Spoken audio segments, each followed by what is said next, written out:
berita itu apa saja? What, who, where, when, why, how. Nah, jadi unsur teks berita itu 5W fakultas.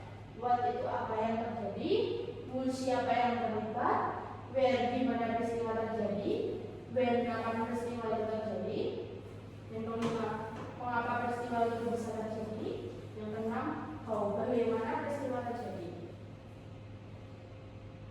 Selanjutnya adalah struktur teks berita. Mungkin Mbak Lesti bisa membacakannya.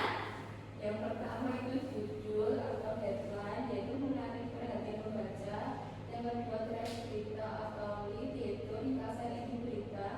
Yang ketiga itu berita atau body, itu penjelasan lengkap mengenai peristiwa. Yang terakhir ekor berita informasi, yaitu tambahan atau pendukung. Nah, struktur teks berita ini terbagi menjadi 4, yaitu judul, teras berita, tubuh berita, dan ekor berita.